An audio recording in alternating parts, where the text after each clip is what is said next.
बिस्मिल्लाहिर्रहमानिर्रहीम सल्लल्लाहु अलैहि व आलिहि वसल्लम। अस्सलामु अलैकुम व रहमतुल्लाहि व बरकातुहू। अल्लाह ताला ने रिज़्क़ के 16 दरवाजे मुकर्रर किए हैं और इसकी चाबियां भी बनाई हैं।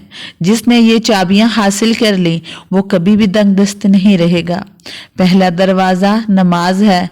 जो लोग नमाज नहीं पढ़ते उनके रिज़्क़ में बरकत उठा दी जाती है। वो पैसा होने के बावजूद भी परेशान रहते हैं। दूसरा दरवाज़ा इस्तग़फ़ार है। जो इंसान ज़्यादा से ज़्यादा इस्तग़फ़ार करता रहता है, तौबा करता रहता है, उसके रिज़्क़ में इजाफा होता रहता है और अल्लाह ताला ऐसी जगह से रिज़्क़ देता है जहाँ से कभी उसने सोचा भी नहीं होता। तीसरा दरवाज़ा सदका है।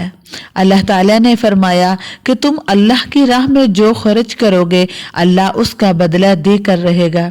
इंसान जितना दूसरों पर खर्च करेगा अल्लाह उसे 10 गुना बढ़ा कर देंगे। चौथा दरवाज़ा तक़वा इख्तियार करना।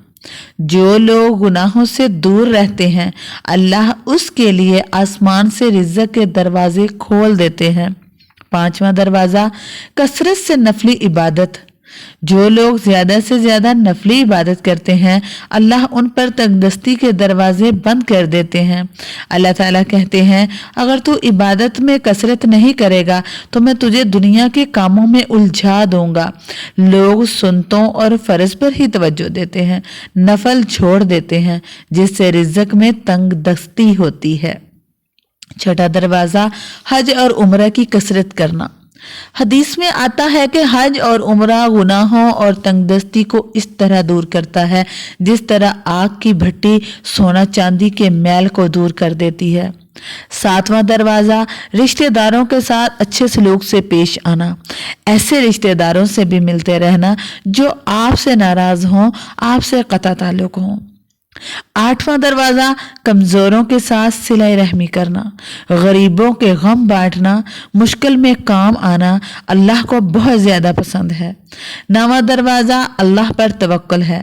जो शख्स ये यकीन रखेगा कि अल्लाह देगा तो अल्लाह उसे ज़रूर देगा और जो शक करेगा तो वो परेशान ही रहेगा। 10वां दरवाज़ा शुक्र अदा करना। इंसान जितना शुक्र अदा करेगा अल्लाह रिज़्क़ के दरवाजे खोलता चला जाएगा। 11वां दरवाज़ा है घर में मुस्कुराकर दाखिल होना। मुस्कुराकर दाखिल होना सुन्नत भी है। हदीस में आता है कि नबी सल्लल्लाहु अलैहि वसल्लम ने फरमाया अल्लाह ताला फरमाता है कि रिज़्क़ बढ़ा दूंगा जो शख्स घर में दाखिल हो और मुस्कुराकर सलाम करे। 12वां दरवाज़ा माँ बाप की फरमाबरदारी करना।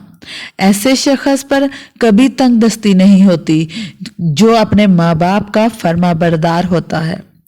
13वां दरवाज़ा हर वक्त बावजू रहना। जो शख्स हर वक्त नेक नीति के साथ बावजू रहे तो उसके रिज़्क़ में कमी नहीं होती। 14वां दरवाज़ा चाशत की नमाज पढ़ना जिससे रिज़्क़ में बरकत बढ़ती है। हदीस में आता है चाशत की नमाज रिज़्क़ को खींचती है और तंगदस्ती को दूर भगा देती है। 15वां दरवाज़ा है रोज़ाना सूरह वाक़िया पढ़ना। इससे रिज़्क़ में बहुत ज़्यादा इजाफा होता है। 16वां दरवाज़ा अल्लाह से दुआ मांगना। जो शख्स जितना अल्लाह ताला से सदके दिल से दुआ मांगता है अल्लाह ताला उसको बहुत ज़्यादा अता करते हैं। आपसे गुजारिश है कि वीडियो अच्छी लगी हो तो लाइक और सब्सक्राइब कर दीजिएगा। जज़ाक